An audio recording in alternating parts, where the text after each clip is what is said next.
Hi, everybody. It is my absolute pleasure to get to be there with you today. My apologies that I'm not able to be there live, but I had a lot of fun preparing this for you, and I hope that you get some gems out of it. My name you probably already know by now, but it's Talia Kamosi. I'm a registered clinical counselor, and I'm based out of Revelstoke, British Columbia, which is on the traditional lands of the Syilx, Sinixt, Secwepemc, and Tunaka people. The pronouns that I use are she and her. And as we go along on our presentation today, I have them on a PowerPoint. So hopefully all of my technology works well for us. And I know that everybody has different ways of learning and different ways of absorbing information. And so I welcome you to do that however works best for you. I'm going to try and hopefully succeed at sharing my screen with you so that we can follow along on that PowerPoint. Here we are. And now, let me see, I need to move. Let's see, view. One of you would be able to help me with this if we were all live at the same time. Oh, there we go.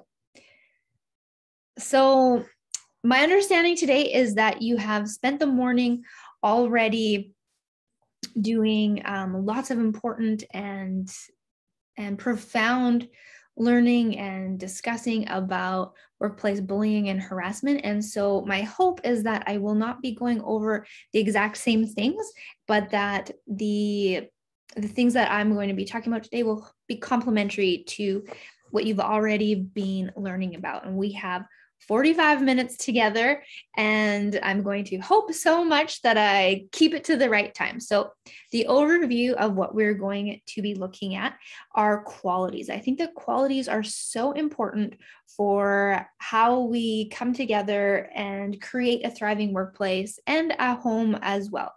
There are many of them. The 4 that I've decided to focus on for today are integrity, compassion, discipline, and slowness.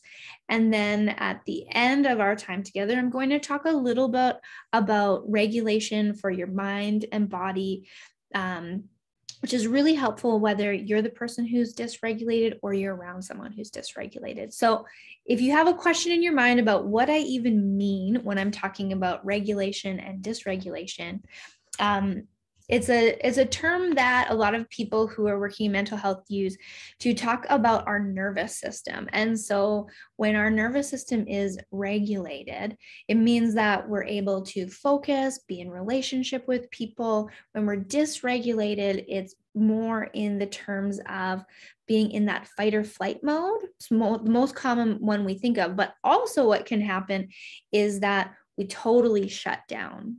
Right? That's so hard to take in any more information. And so towards the end, we're going to talk a little bit about that. It's something I have some expertise in. So hopefully you will be able to get a little bit of, get a few gems from that. So the key is to keep in mind as we go through our time together is that our brain and our body are always in this amazing process of becoming and changing. And so that means that when something is new, it might be a little bit difficult to have that change or to adopt it, but it's always possible. And so whether it is in this presentation or something else where you're like, ooh, that sounds amazing and juicy and I want to do it. What it takes to get that, I'm going to go into for sure, but it requires us to be that kind of person who's like, okay, I'm going to be willing to do this. Now, also as going through this is writing down some notes that can help you sort through what's important for you and what you'd like to take forward. Now, wellness is one of these areas where I think we can kind of separate it into 3 main areas. The first one is what you are already doing well, what you would like to keep doing. The other one is what you might like to stop doing, what is maybe not contributing to your overall wellness or your workplace wellness. And the other one is things that you're not doing currently, but you would like to start doing. And so you can make 3 columns on a paper or have 3 different ones. It's just a really easy way to sort your notes. And then picking 1 or 2 or even 3 things to try and implement next week when you're back in the schools. So moving straight into these qualities to develop and foster in ourselves, in our workplace teams, and if you're working directly with students, helping them take these qualities on as well. So the first one is compassion. Now, at its core, compassion means to notice suffering, and to notice that whether it's in yourself or whether it's in somebody else. Now, there are three main components of it. So choosing kindness versus judgment. So that means, if you have felt like you have failed, if maybe there was a snowstorm and you were late for work, maybe something else happened and you were late for work in the morning. How do you approach that? Do you approach it with kindness for yourself or judgment? Do you approach that with kindness for somebody else or judgment? So compassion encourages us to approach it with kindness. I think that sometimes there is an idea that if we approach something that we feel like we have failed or we haven't done as good of a job in, that it will encourage that behavior to continue. But that actually isn't true. Being kind to ourselves helps us for the next time, and it helps model that good behavior for the people we work with as well as the students we work with. So the next quality of compassion is common humanity versus isolation. So common humanity means that other people have experienced the same thing that you have experienced, that other people have experienced the same thing as the other person that is at your work has experienced, versus it being in isolation. So that would mean, again, if I use that example of maybe you're late for work because of a snowstorm, knowing that, I live out in Revelstoke. I certainly have been late for work because of a snowstorm. Does that mean that we all need to judge ourselves? No, of course not. We need to offer ourselves compassion. One of the ways that we don't give ourselves compassion is when we over focus on the isolation. Like, I'm the only person who's ever been late. I'm the only person this has happened to. And the third quality is mindfulness versus over identification. So that means being present to what is. Like, again, if you're late for work, being like, oh, I feel like frustrated with myself. I feel angry. I feel, whatever that might be, and letting those feelings be. Maybe you feel embarrassed, whatever it might be, versus, an over identification with that moment. I'm always the kind of person that's late. Like, people can't trust me. I'm undependable. Those kinds of things. Like, those aren't true. If you're late because of a snowstorm, that doesn't mean that you're not dependable. It doesn't mean any of those things. So compassion is something we offer to ourselves, and it's something that we offer to our colleagues as well as the students that we work with. It helps to create a vibrant workplace and helps to create a vibrant and thriving self. So one of the main researchers of self-compassion, her name is Kristin Neff, and I really like this quote. It is, "This is a moment of suffering. Suffering is a part of life. May I be kind to myself in this moment, and may I give myself the compassion I need." It's very profound. And I think this is something profound to think of as well, that people's actions reflect their interest in you. They aim to do right by you and go beyond knowing the right words to say. They make you a priority. And so when we have compassion for people who we work with, our actions reflect that. How we are, what we say, it translates into really good relationships. And I think at the core of wellness at our workplace is that we're kind to the people who we work with. We're compassionate. So the next quality that I would love to talk to you all about today is integrity. Integrity is one of my favorite words. And living in integrity means that I'll just read this. It means expressing and doing what's true for you. Now, Gandhi says that truth is when what you think, say, and do are in alignment. Now, I would add to that what you think, what you feel, what you perceive around you, all of the information that you take in, it's not just cognitive information. When you combine all of that with what you express, both in your words and your body language, And then what you do with that truth, how you act on it, that when all of that is in alignment, that is such truth, and it feels like freedom. It feels like getting to be who you are. So 3 ways to be more in integrity with yourself are noticing your own feelings and thoughts. Sometimes we have to slow down to actually know that, right? Get so wrapped up in, okay, this just has to be, that sometimes we take ourselves out of the equation. How do I actually feel about that? What do I think? Right? Actually speaking your truth. And a big one, I think, that doesn't always get talked about is honoring your own boundaries. I'm going to get into both the boundaries and the truth here. First, we're going to go into truth. So speaking your truth before you say something out loud, though, because some people, as we all know, are like, well, it was the truth, and so whatever. And so they almost absolve themselves of the impact of what their words are. But I think to be in a healthy system, to be in healthy relationships, there is a way to speak your truth that will be more beneficial both for yourself and the people who you're talking to. So you want to ask yourself these questions before you even speak. Is it true? That's a good first question, right? Is what I'm about to say even true? Second question, will it agitate the person? Are my words going to hurt somebody? And is it beneficial? So sometimes we have to have a conversation that might agitate somebody, but it's so beneficial that we're going to have the conversation anyway. Is there a way to maybe have the conversation where we minimize the agitation, right? These are all good questions. They're questions to sit with so that we're responding to situations versus reacting to them, which I'm going to get to even more as we go through this. And with boundaries, I think this is such a good quote about boundaries and being in integrity with ourselves and where our limits are. And it's that you are not required to set yourself on fire to keep others warm.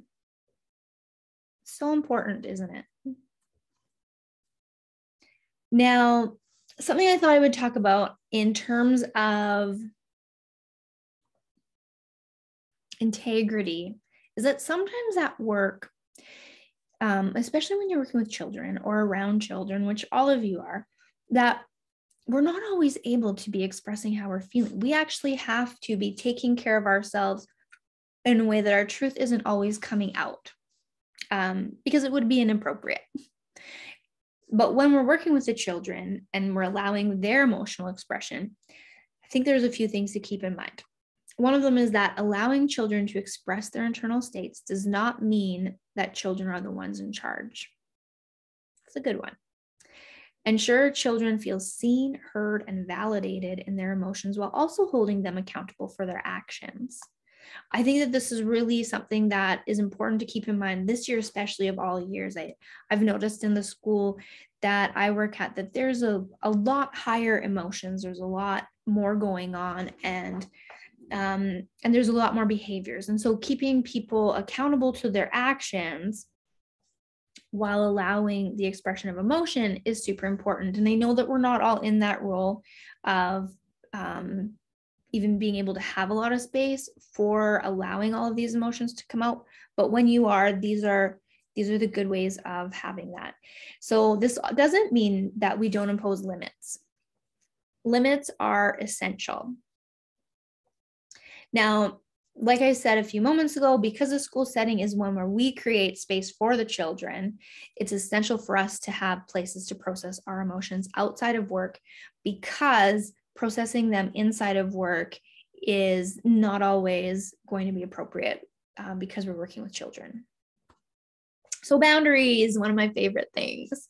There's a few things to keep in mind when looking at your boundaries and creating and maintaining healthy boundaries at work. Now, you want to have clear expectations, and you want them to be consistent. You want them to be stable and predictable, both for your colleagues as well as for any students that you have direct contact with. They need to be able to predict, if I do this, that will be the reaction. Now, every person has a different set of limits and boundaries. And that is normal, expected, and okay. Now, boundaries are, last little point here, it's like the small bullet, but it's so important. Boundaries are relational, meaning that we understand someone's boundaries more and more when we're in relationship with them. So we actually need to know the people who we work with in order to respect their boundaries. We need to feel safe with people in order to put up our boundaries. Very important. The people you've worked with the longest are going to be the ones who hopefully you understand their boundaries, they understand yours, and you're able to respect them more. Now, another part of integrity, on the bottom there, it says important, because it is. So another part of integrity that's very important is focusing on repair when something has happened, whether that is between colleagues at work or whether it's between you and a student that you are working with. So everyone has lost their temper. Everyone has said the wrong thing. Everyone has made a mistake, including me and including you. Now, the faster that you make a repair for a mistake, and a repair means saying sorry or making amends. Now, the less likely it is that that memory is going to stick with the other person in a traumatic or a negative way. The relationship will be in that state of being repaired. Now, admitting that you've made a mistake does not diminish you. It actually helps you gain incredible credibility and trust. Sometimes we don't want to admit a mistake because we think it'll make us look weak or inferior or insecure, but it actually does the opposite. It's a very important thing to remember. Actually, I have one more thing to say about this. And it is that we've all been in a position where I think somebody maybe has not apologized or has not made a repair, has not made amends, and how much we have all wished that that would have happened. So be that person who reaches out, makes amends, makes repairs. It's very essential. Now, the next quality to focus on is slowness. So our minds and bodies and relationships operate at a much slower pace than the culture that we are living in. Now, what does that even mean, right? What does that even mean? So that means that everything around us is going too fast. There's research on marketing that we are being like inundated with things of what we should buy, what we should do. With social media, now there's even more of how we should look, what relationships we should have, what life goals we should be doing. And that ends up having things move way too fast. And our nervous system gets dysregulated and we stop being able to respond as our best self. So if you remember, that dysregulation pushes us into fight or flight or into that freeze. And that's just from going too fast in life. We become more reactive. And that means that we're not responding anymore. It means that we're reacting based on heightened emotions versus like that calm place within that can have more of that compassion and more of that integrity. And that causes problems. I mean, we all know that causes problems. People will say something, what's a good saying? People will say, oh, it's like poking a bear, right? Because we know that if we poke a bear, we're going to get a big reaction. And so when somebody is dysregulated, they often need to slow down so that they can, instead of being the bear you poke, maybe be like the mama bear or another good iteration of a bear. So sometimes we go faster and faster and faster and faster because there's more and more and more and more we feel like we have to do. So it doesn't seem like slowing down is possible.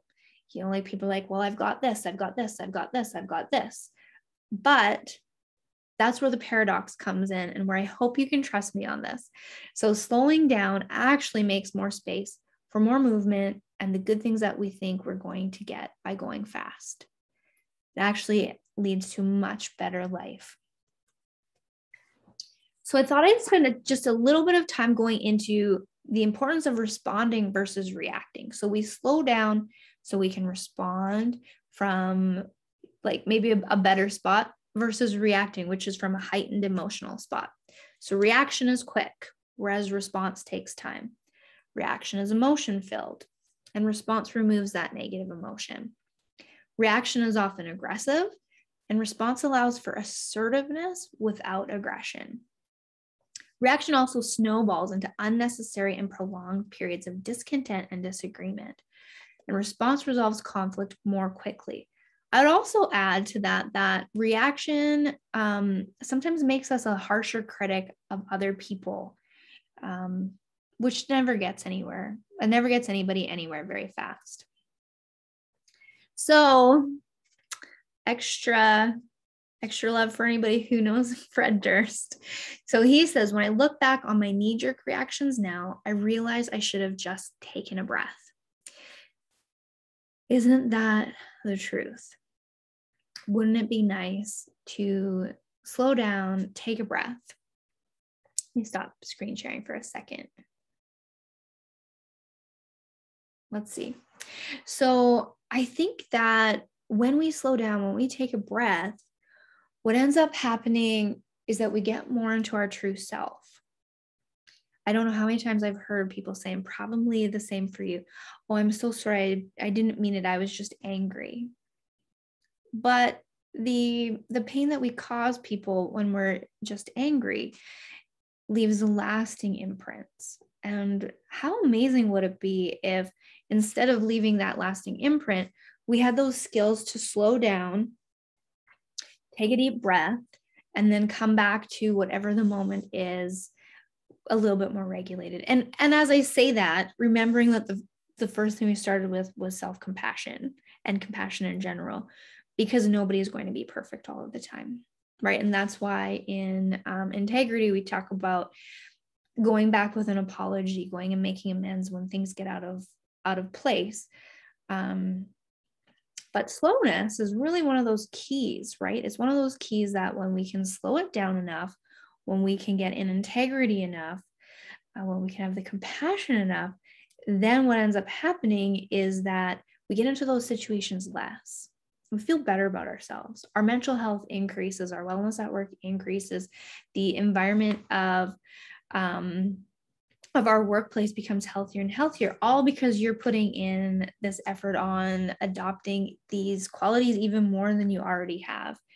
And I'd say all of us, myself included, can always have more of these qualities in life. So we can go back to the screen share here. I think this is, let's see, is this it?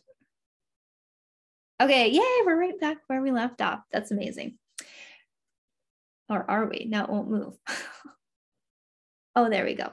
So responding versus reacting. If you're a person who you're like, ooh, this is juicy for me, I'd totally suggest putting this down on your notes of things to take forward. So this is a nice acronym, PLACE, because we're right in our place when these things happen. So when you get popped out of feeling calm, confident, and present, and you need to address something and you're going to respond, pause for a moment. Pause. Notice the P. L, label your reaction. So part of labeling it is actually noticing. A very common internal response when we want to be consciously responding versus reacting is like, oh, I'm frustrated, or I'm angry, I'm disappointed, I'm exhausted, whatever it might be. You label that reaction. Now you ask yourself why. Why am I angry? Why am I frustrated? What's going on here? Sometimes it will be more internal, or more be about you than the other person. Sometimes it's an ongoing pattern between you and somebody else. And then you choose a skillful response. Now, what does that even mean? Choose a skillful response. It means, okay, how am I going to get back, say, to that speech earlier that we talked about? Is it true? Is it going to agitate them? Is it beneficial? What does that mean? Does this even require a response right now? Do I need to cool off further before I address this? Maybe, right? Maybe. And then empowering yourself. What does empower yourself mean? It means something different to all of us. But it sure sounds great, doesn't it? So for me, empower yourself means to address it, to be assertive, to know that you have the skills and capability to respond to this situation. You can take care of your emotions so that you're not in a reactive spot. That's what empower yourself means to me. I'd be so curious if anybody wants to reach out and send me an email about, what do these things mean to you at any point in this time we have together. If you feel like, ooh, I want to send her a message about this and what I think about it, whether you agree or disagree, I'm always open for it. So the last quality I'm going to talk about today is a very important one, and it is discipline. Now, discipline can be defined as the development of new habits, the regulation of emotions and actions, and intentional focus. So discipline leads to many, many great rewards. People who are disciplined are more likely to achieve their goals. They're also more likely to learn new skills that they might be interested in. They model. It's funny when I'm like reading the words and then also have my own sentence in my mind. So it's great modeling of healthy adults to children and youth. And for a lot of kids in our schools, you are the healthy adult in their life and modeling what it means to work hard for something. Wow. Right? I think sometimes we don't notice the amazing effects of like different parts of us that make a huge impact. And I think personal discipline is one of those areas that the people around us are noticing, not even just the students, the people in your life as well, outside of the school system. One of the things I love about discipline is that it decreases anxiety and increases your self-compassion. So when you're getting things done, when you're like, okay, this is a hard thing and I'm going to do it, it decreases anxiety because you have less things on your to-do list. Now, something that is being talked about more and more within mental health as well is this invisible to-do list that a lot of people have. The invisible to-do list will be things that you have to do all of the time. They might be get the dishes done, do the taxes, do the laundry, mop the floors, clean out the clutter, visit my family somewhere, like all of these things that are just always ongoing and having to do. Now, if we're disciplined enough that we can do them, it helps decrease anxiety a lot. Now, we have a lot of distractions that get in the way of discipline. There is social media. There is, I was going to say other social medias, like there's Facebook, but that all goes under social media. There's Netflix, there's online shopping, there's shopping in person, there's all kinds of things. And I think we all know that these things are increasing our anxiety, but it takes that discipline to say, no, I'm putting my phone away. No, I'm not doing this. It's getting more and more common knowledge that when we are having sleep disturbances, that having your phone away from you for a few hours before bed will actually help you have a much, much, much better sleep at night. So super, super important. So I like this quote here. This is that one of the best mental disciplines for people to implement is simply putting together a schedule or a task list and actually executing it. So that's another way of saying like holding yourself accountable. It's huge. It helps you so much. Now, another part of discipline, I think, is personal responsibility. So when things go sideways, are you able to look at the situation and see where you can take responsibility, or do you look to place blame? When things go sideways, are you like, ooh, well, like that was them, that was their reaction? Or are you like, okay, like where's my responsibility in this? It doesn't mean you take all responsibility. That doesn't mean that you are 100% taking things on, but it does mean that you're taking on the responsibility for where you participated, and sometimes taking responsibility for where you didn't participate. I would say that that's actually very common, right? The bystander that says nothing. We are responsible when we're bystanders. And I think that how we are and how we show up at work is our responsibility. So it's popular to say that it takes two to tango in a relationship, but this isn't necessarily true. Sometimes it only takes one person to make things challenging.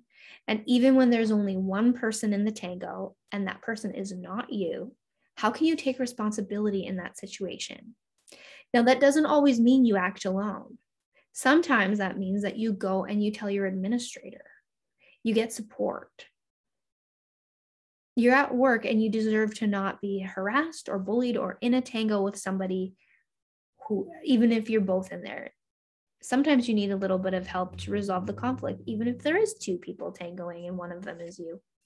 I won't go into that too much. I'm sure that you got a lot of great information already this morning on all of that. So I'll leave that there. So those were the four. Let me stop sharing for a second again. Those were the four qualities.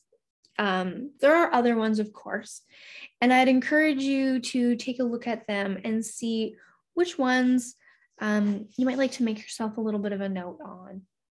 They're all very important, and they can all amplify your mental wellness, your physical wellness, your spiritual wellness, as well as the culture of your workplace. And one of the things that's amazing is that when we start modeling really good behavior, the people around us model it as well. And I think we all already know this too. Like when you're around somebody who's wonderful to be around, whether that's at work or somewhere else, doesn't it just elevate you? Doesn't it just make you into a better person immediately? And so I think that we all want to be that person. We want to be the one who, well, hopefully not the one, hopefully one of several, who is contributing to a great workplace environment. And one of the things I didn't mention, but is very important about personal responsibility, is that when things are thriving, you get to take personal responsibility for that as well. When you're on a good team, every single person is part of that team. Every single person is responsible for it being a wonderful workplace. Anyway, I'm gonna go back to my slides.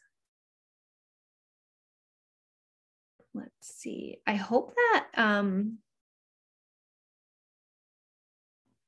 I think I'm on time with things. I think that we have exactly 15 minutes left. We've been together for 30 minutes so far. I just wanted to thank you again for the time that we're spending together. And yeah, it's just such an honor to spend time with you today. So moving into regulation. I explained a little bit at the beginning, but I don't expect you to remember everything. So I wanted to go over it one more time. So regulation is what happens when we're feeling steady and secure and we're capable. So this is, actually, I'm going to leave this again. You guys are going to get whiplash for me going back in and out of the PowerPoint. So in mental health, when we're talking about regulation, we'll often talk about the window of arousal. So within that window, up at the top, that's where you're going to get some of that fight or flight anxiety, right? When you're like, woo, things are really extreme and intense. Now down here, down at the bottom of the window of arousal, you're going to have more of that dissociating, not paying attention, not being able to pay attention. And in the middle of the window, well, most of the window anyway, is where you're going to feel calm, connected, able to learn, able to pay attention, able to form relationships. There's a feeling of safety. And within the work of our nervous system, when we work on regulation, getting into the regulated window there, we're actually we're working on making the window bigger so that we are more capable with more stress on either side. When we ignore our stresses, what happens with our window is it gets much smaller so that we react more easily. Like I know for myself, when I'm having hard times, which happens to everybody, what happens for me is that I respond more quickly, right? So something where, like, say on a different day, it would be like a level 7 out of 10. Somehow it's feeling like a 10, right? So the work that we do is often to increase our capacity so that we're more able to be ourselves. And that's one of the really important things about regulation. So let me go back to the PowerPoint slide. Okay, so Regulation happens when we engage the nervous system as well as the brain and body. Our nervous system works more slowly than our thoughts. Remember that quality of slowness? Going back to that, it's one of the very important reasons why we go slow is so that our brain and body has time to catch up and to regulate and slow rate down. So when someone is in fight, flight, or shutdown, so freeze, a reaction, it's important to first find regulation and then process it cognitively.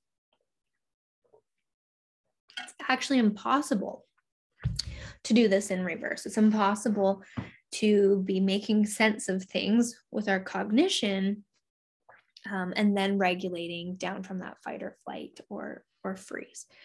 The reason being that that's prefrontal cortex, this front part of our brain, is the part of our brain that's associated with like making good choices, our higher level thinking.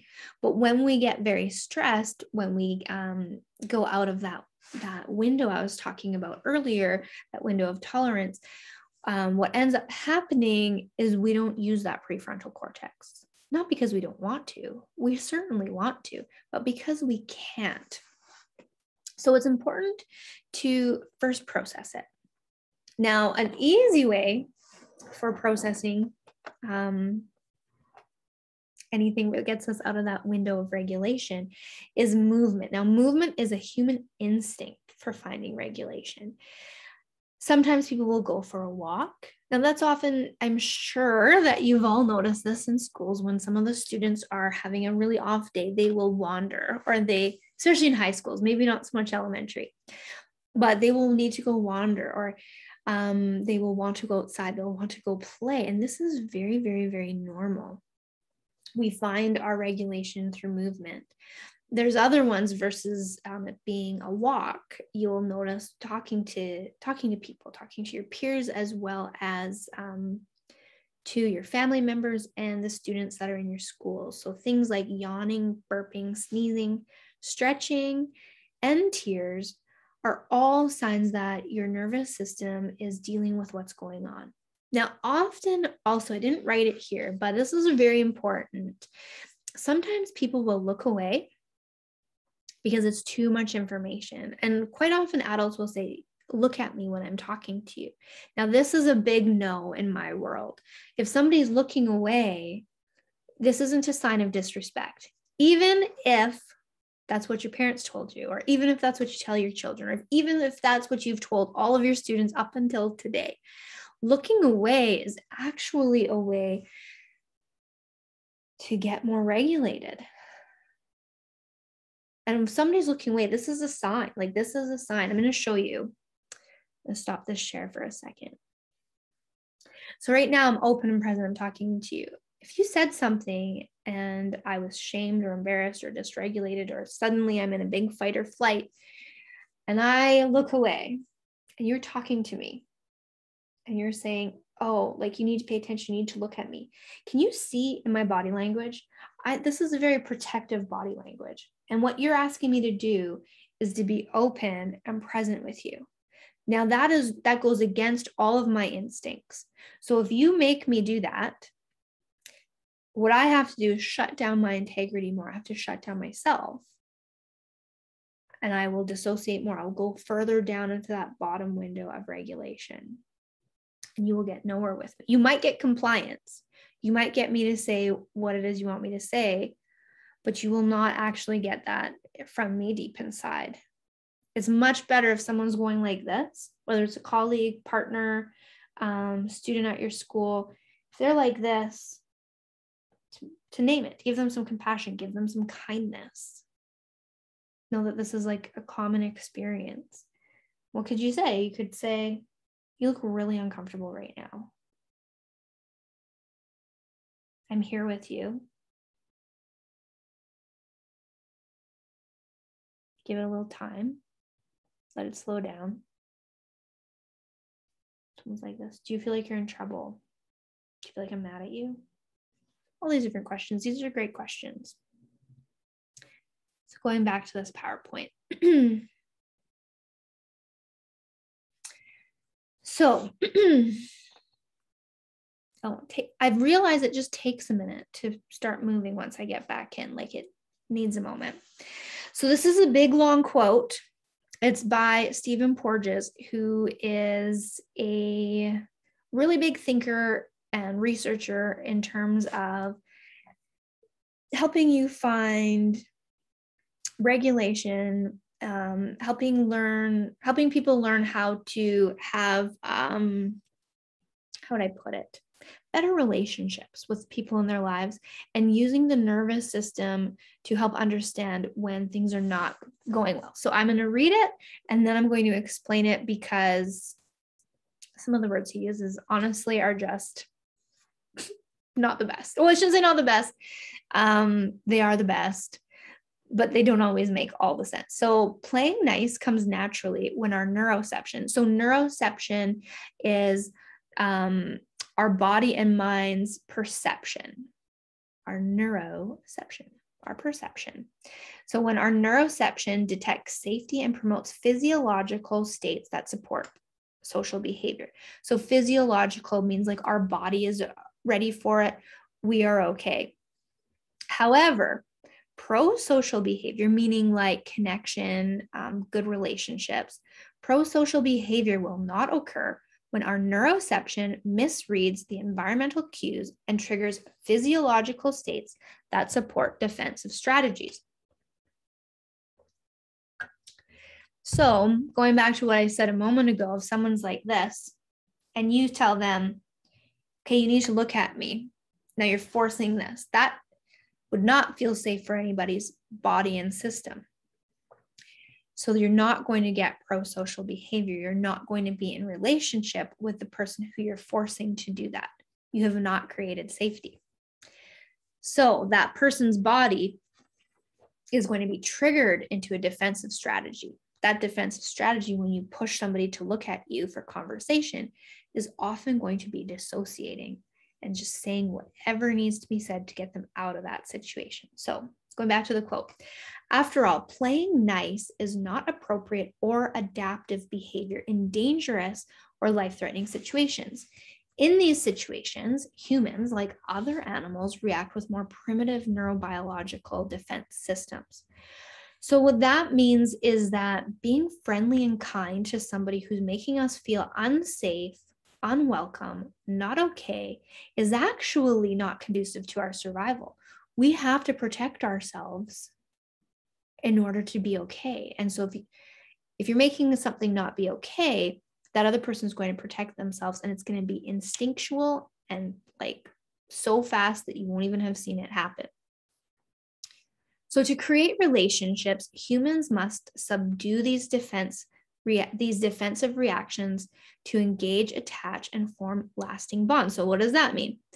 That means that we have to be able to disarm ourselves and the people around us by creating safety, by being compassionate, by being in integrity with ourselves, right?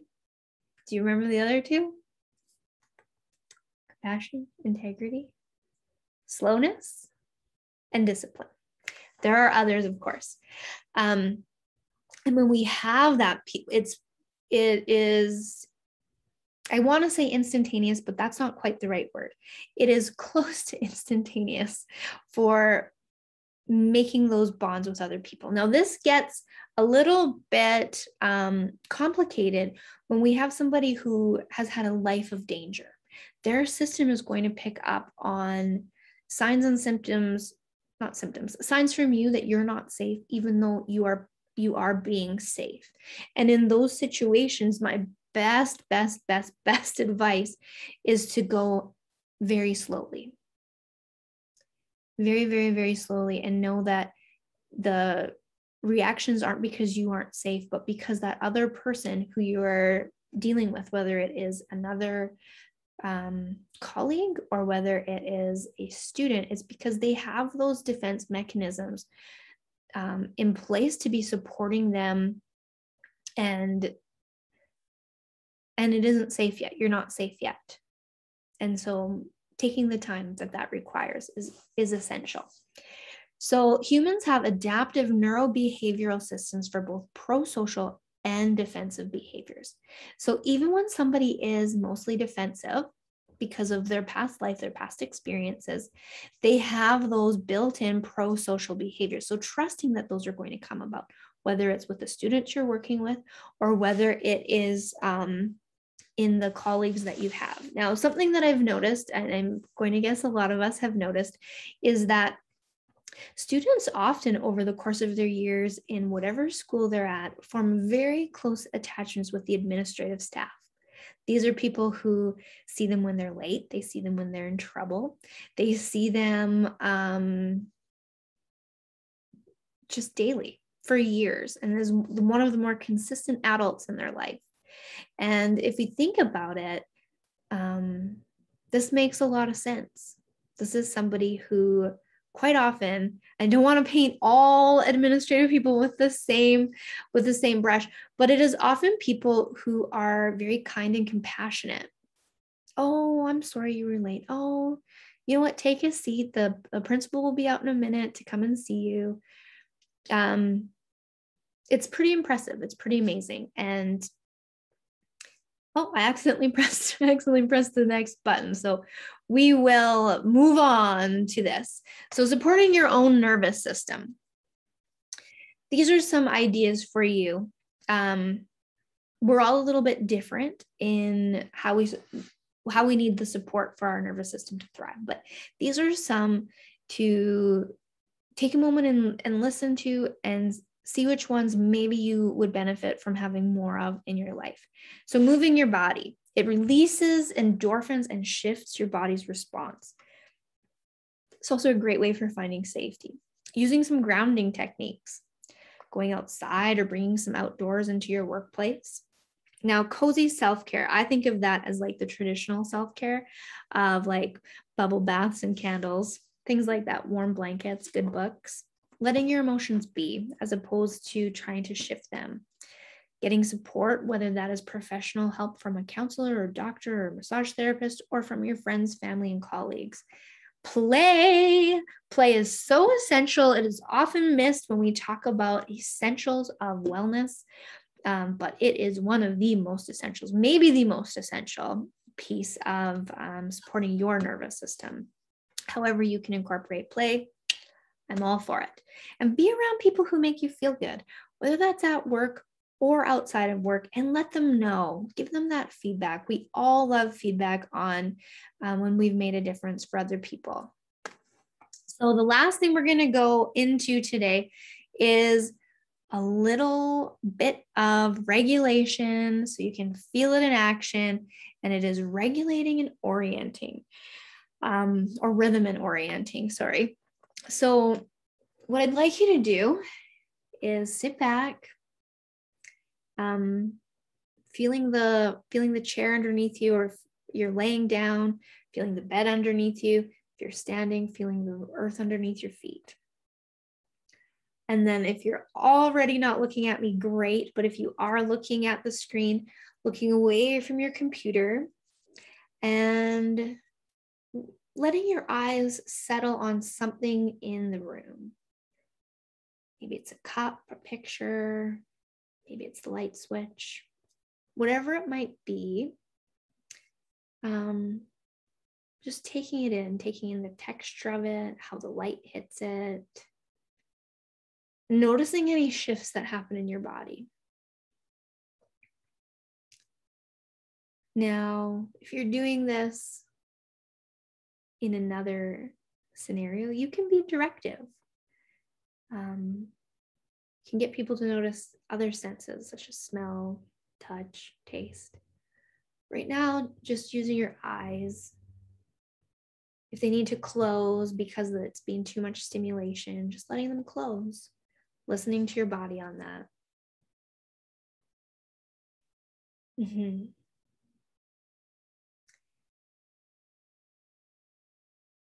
And then letting your body have a little bit of rhythm, maybe a little sway from side to side. I actually say that the heartbeat, our mother's heartbeat, our biological mother's heartbeat, is one of the more soothing rhythms that any of us have ever experienced. It's what we had in the womb. It's our first regulation. So when we move slowly from side to side, it helps our body get some regulation. And I'm looking at the time here and I'm like, uh-oh, did I go too long? Let me think. I went, oh no, I think that we still have a little bit of time. That's amazing. I didn't want to accidentally go over time. But as you are coming back just from that quick moment of orienting and the quick moment of rhythm, noticing again how you feel in your body. Noticing if there's any sore spots.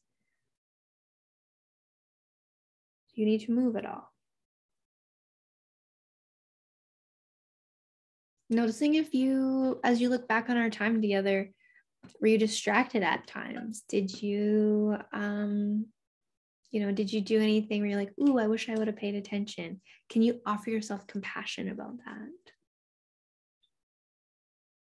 Common humanity. I bet you if you looked away, somebody else did too, knowing that there's that beautiful quality. And with that, I think that I'm at my time. And I'd love to say thank you one more time to all of you for coming and being a part of this conversation today. And again, I invite you, if anybody has any questions or comments, you can feel free to send me an email. And I hope that you have a great rest of your day and a great rest of 2021, and that you take a few gems into your work from our time today. Take care, everybody.